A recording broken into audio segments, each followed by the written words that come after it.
Hi, I'm retired NYPD Detective Vic Ferrari, and welcome to NYPD Through the Looking Glass podcast, where you'll get unique insight into the New York City Police Department. Before we get started, I encourage you to check out my Amazon author page, where you'll find my series of behind-the-scenes NYPD books.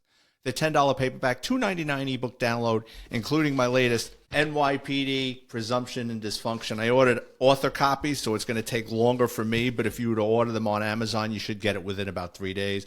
All my books make great $10 stocking stuffers and Christmas gifts. Before we get to this week's story, I'd like to go to the true crime section of the New York Post, read a couple of stories from there. A trio of attackers associated with a criminal squatter pistol whipped iconic Brooklyn rapper Buckshot as they tried to two-pack him, the musician said.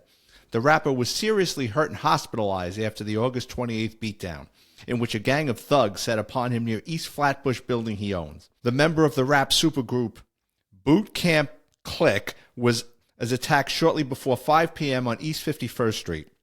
The NYPD is investigating the gang assault. The violent incident left him with a concussion, broken nose, knots to his forehead. Buckshot told the New York Post. Well, it looks like Buckshot was a few shells short that particular day. Listen, I don't want to judge somebody, but I get it. He owns a building and he's trying to, build up his community and he's collecting rents or whatever he's doing down there. But if you're a famous rapper and you're living in Flatbush, chances are the local hood rats know who you are. To them, he's an old man. And, they figure they're going to take a piece out of him if they even know who he is. But chances are they know he's got a little bit of coin and they decided to rough him up. Hope Buckshot recovers from his injuries. The cold case killing of a Wisconsin hitchhiker has been solved more than 50 years later thanks to a DNA breakthrough from evidence pulled from a hat the accused killer left behind at the scene. John Keith Miller, 84 years old, was arrested Thursday after he confirmed his involvement in the vicious stabbing of Mary Schlass, whose body was found at Springbrook intersection in February of 1974. Miss Schlass, 25 years old at the time, was hitchhiking to Chicago when she turned up dead that cold morning, and investigators were left with few leads beyond one piece of possible evidence, a stocking cap found near her body from which hairs were pulled. So obviously they got this from DNA. They were able to find this guy, and they either caught him one of two ways with DNA. One is he's a convicted felon. His DNA is in the system, and they entered it into CODIS, and he turned up a match. Another way is people give their DNA to these different sites that will, like Ancestry, to find your ancestry or to find out if you have relatives somewhere else in the world. And what'll happen is you give your DNA into that thing looking to see if you have a long-lost relative. But now the police have access to that. So let's just say, for argument's sake, with this particular case, this guy might have relatives he's never met before that live 3,000 miles away, and they put in their DNA, and it shows up as a match to the killer. And they'll ask them, "Do you have any relatives that lived in Minnesota?" Yeah. My mother told me about a wacky cousin that lived in Minnesota, but we haven't had any contact with him in years. Do you know his name?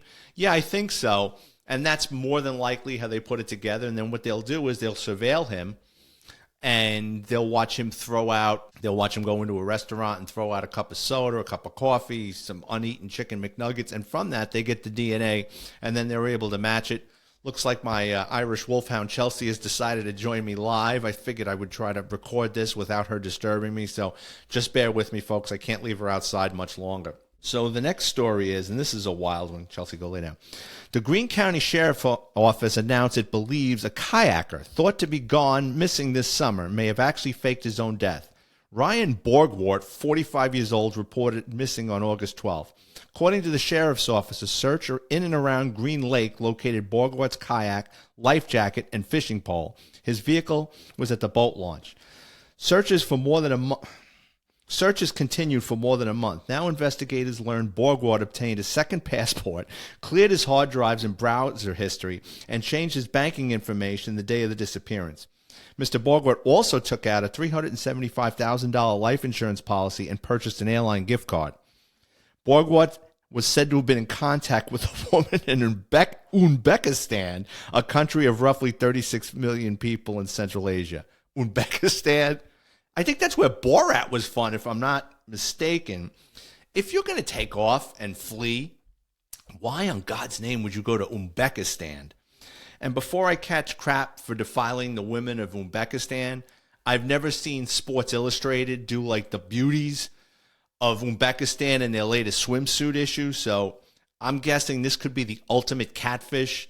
If this guy up and left for meeting some woman supposedly on the internet, he might be dead over in Uzbekistan if he goes there. It might be part of an elaborate hoax. This kind of sounds like Olivia Newton-John had a boyfriend. The guy's name was Patrick Kim McDermott, and they were hot and heavy for a while, and then he vanished off the face of the earth in California. He went on a fishing, like an overnight fishing trip, and the boat comes back. Everybody gets off the boat. They have their fish. Everyone's happy, and he's missing. And then it took like a month for them to piece together that his car was still at the marina. Guy's never been seen since.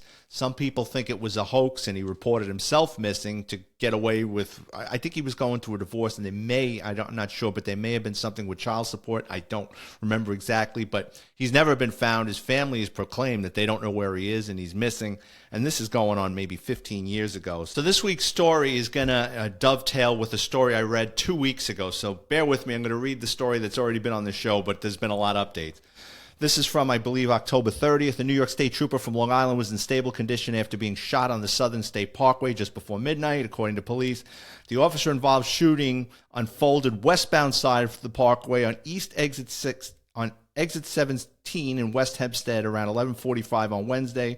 Police said the suspect, believed to be a dark-skinned male, fled in a black sedan, possibly a Dodge Charger with New Jersey temporary license plates. The vehicle is further described as having a custom gray matte dual exhaust pipes. Officials are asking for the public's help for the vehicle and suspects. So, a couple of weeks ago, we had a New York State trooper that was shot. I remember him leaving the hospital a short time later, but this may be a hoax. So here's the update on this from the New York Post. The New York State trooper who claimed he was shot during a Long Island traffic stop is now under criminal investigation as authorities continue to probe whether he lied about the entire saga. State Trooper Thomas Massey, 27 years old, was suspended without pay this week after police launched an internal review into claims of him getting shot during a traffic stop in West Hempstead on October 30th. We have reason to believe that the incident did not occur in the way it was reported. State Police Major Stephen Udis told a press conference on Wednesday. He added the probe was far from over as cops try to piece together exactly what unfolded when the trooper reported he was shot in the leg, stopping to help the driver of a black Dodge Charger on the Southern State Parkway.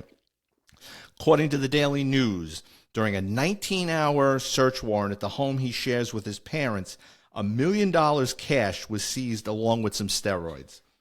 Masia is believed to be the son of Thomas Masia Sr., a former partner of NYPD rogue police officer Michael Dowd, one of the most corrupt officers in Big Apple's history. Both were busted in the early 90s for running a cocaine ring, running drugs from Brooklyn to Suffolk County. This does not look good.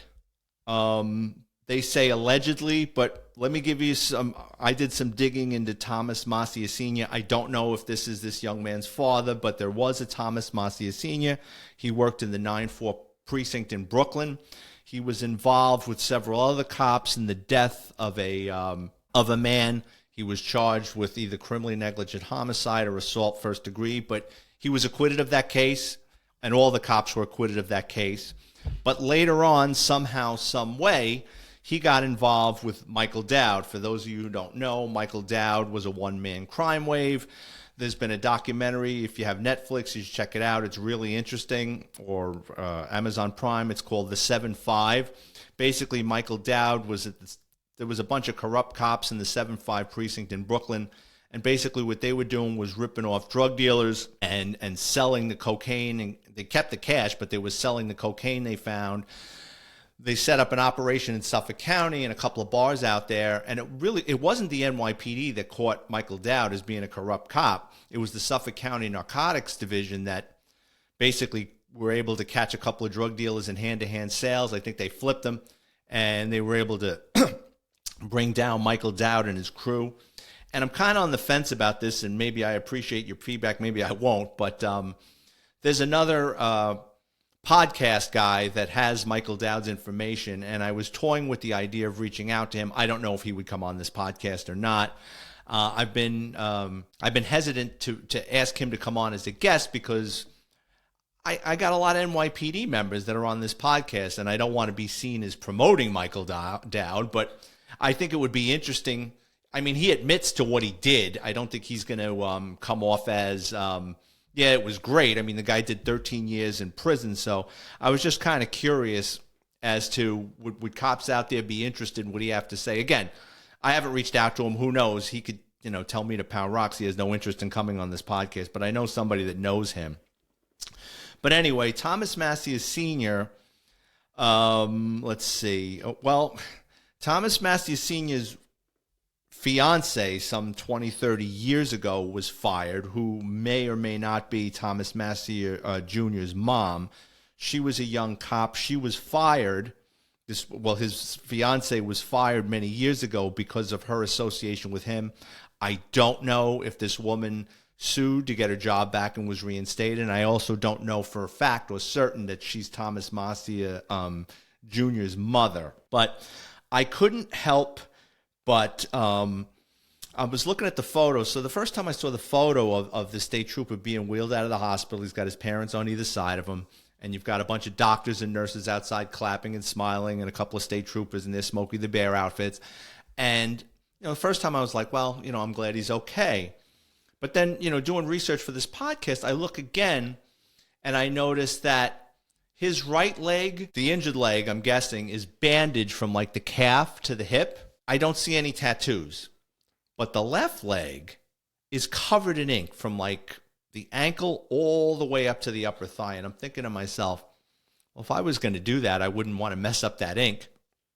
And, if this turns out to be a hoax, I get that he's 27 years old. He's a grown man. He should know better. But if both your parents are NYPD cops that got fired from the job and they had sketchy pasts, kids tend to, boys at least I know, tend to want to be like their father. Not that I'm saying he wanted to get locked up, but playing with 1 foot out of bounds. And what the state police are going to do is they're going to do an investigation, and they're going to go backwards, and they're going to see, obviously, if this was a hoax, he was trying to get out on tax-free disability. I mean, he took it a step up. He shot himself, which I'm going to get into that because there was another NYPD member that pulled something bizarre to get off the job. But he had to have had help. I don't know how he pulled it off. Was he shot later in the day, went into work with it wrapped up? And I'm sure the medical, whatever medical was done on him, didn't add up. I'm sure they started looking at, there's cameras everywhere. So he's got a problem. And I'm guessing if this is a hoax, who put the idea in his head? Probably the old man. I don't know that for sure. And I don't even know if Thomas Massey Sr. is the same guy that was involved with Michael Dowd and everything else. But it doesn't look good for this kid. They also said during the search warrant they found steroids in the house. So he's got problems. I mean, how are you going to explain $1 million in your house?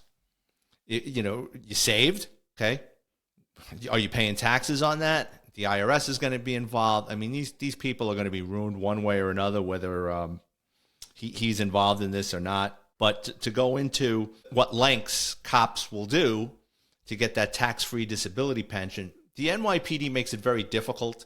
And I know guys that were legitimately hurt, shot, or involved in terrible accidents, car accidents, and they were a mess. And what they do is they put you on restricted duty, and then they ship you out of your command someplace, and you just languish for years. And the people on the medical review board, they're not your friends, and they're hesitant to believe MRIs or x-rays and stuff. And I've seen guys legitimately in pain and hurting, and they either didn't get it or they just strung them along for years until they finally gave them a tax-free disability pension. Now, on the other side of the coin, there are scammers. I mean, I've seen it with so many guys and female cops that there's absolutely nothing wrong with them. And you could tell early on in the precinct, there'd be guys and girls where they'd show up to everything, and they were always getting hurt. No one really saw anything. And then they were always trying to stretch it. Like one time I got a couple of stitches in my knee. I was off like 4 days maybe 5 tops, but like my knee was stiff because I had stitches in it. But I went right back to work. I mean, you have people that are trying to get out a month. So I kind of get why the city is reluctant to listen to anybody, but they hired better doctors and specialists. And here's another thing a lot of guys, forget. Like, yeah, okay, you get that tax-free disability pension, but they're going to be checking up on you from time to time. And when you're on your roof or shoveling snow or you're doing this and you're doing that and you said you couldn't get in and out of a radio car, they're going to pull that pension. And in some cases, guys have gone to jail for scamming the system, claiming that they were injured. So to go into this week's story, this is in the late 80s. And there was this cop from Queens, and he wound up getting transferred to the Bronx. And his claim was, I don't know if it's true, but I know this is what he was telling people, and I heard him talk about it one time at Bronx Central Booking.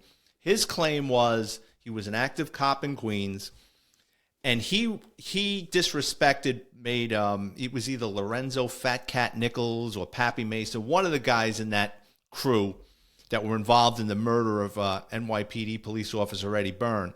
According to him, he poured out the guy's beer and disrespected him, and that's why they put a hit out on an NYPD cop. That's what this guy's story was. Maybe it was, maybe it wasn't, but for whatever reason, for his safety or whatever, he got moved to the Bronx.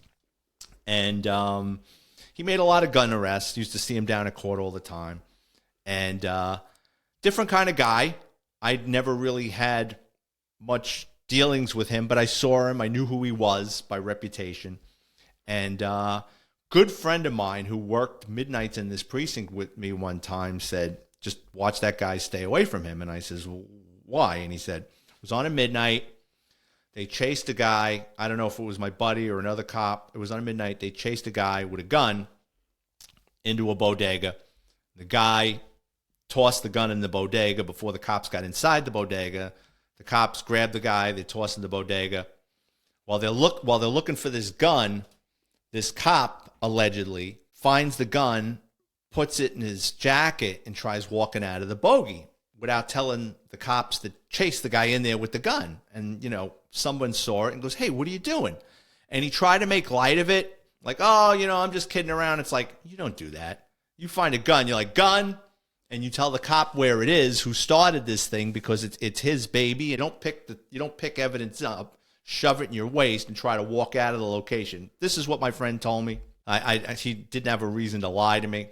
Well, anyway, some time goes by, and this guy gets involved in something that's very bizarre. And he's in another precinct now. And allegedly, he gets called to the roof of this building for a suspicious device. And when he goes up there, he finds this package or box or whatever it was. And he starts moving it around. And the thing explodes in his hand. And now, the Bronx is in a thing now because it's like, maybe they're booby trapping things. And now I remember that for a couple of weeks, everybody was like on their toes, like, is this the 1970s all over again when the Weather Underground is putting bombs in places and explosive devices and calling the cops over. But what wound up happening, and he injured his hand. He moved this thing and allegedly it blew up in his hand or whatever, but he didn't lose any fingers, not to my knowledge. But what wound up happening is, and it kind of ties into with the state trooper getting shot on the highway. It's one thing if you say you hurt your back wrestling with a perp, or you fell down a flight of stairs and you injured your knee. When you're shot, you got a gunshot wound, or you go on a roof. And I mean, how often does that happen? Something blows up in your hand? It's terrible. And now, law enforcement is going to put, not even thinking that it's a hoax, but now they want to catch whoever did this. And they're going to put all their resources into this. So I'm sure the bomb squad got involved in this. The intel division got involved in this. And what wound up happening was they figured out that it was a hoax. And I think he was fired. And, this state trooper, the same thing. Now he's got the IRS going to be looking into this. I mean, they're not going to leave this kid alone. And, if he did it, rightfully so. He should be punished for it, because you suck everybody in with this nonsense, and then you turn around and try to play the victim with it. So that's my take on what's going on with this. I'm sure in the coming weeks we're going to find more out about it. I just wanted to put a quick podcast together this week. I'm going to try to have another one out later this week with a guest. So as always, I want to thank everyone for tuning in, especially my friends in Reno, Nevada, Brooklyn, New York, Yonkers, New York, Phoenix, Arizona, Baltimore, Maryland, and of course, Newark, New Jersey. If you work in law enforcement or have an interesting criminal background, please drop me a note on Twitter or Instagram at VicFerrari50 if you'd like to be a guest on the show. If you enjoy the content, please check out my Amazon author page. Type in my name, Vic Ferrari like the car, where you can preview all my books for free, including, hold up this piece of paper again, NYPD, Presumption and Dysfunction. Sales are really hitting really well right now. I'll give you the names of my other books. NYPD, Law and Disorder, Grand Theft Auto, the NYPD's Auto Crime Division, NYPD's Flying Circus, Cops, Crime, and Chaos, NYPD Through the Looking Glass, Stories from Inside America's Largest Police Department. That's what I named the podcast after. NYPD, Laughing in the Line of Duty, and Confessions of a Catholic High School Graduate, and my first book, Dickheads and Debauchery and Other Ingenious Ways to Die. If you're watching this podcast on YouTube, please hit the like and subscribe button. I could use it. And again, I want to thank everyone for tuning in for this brief podcast, and I will have another episode hopefully out next week. Thanks.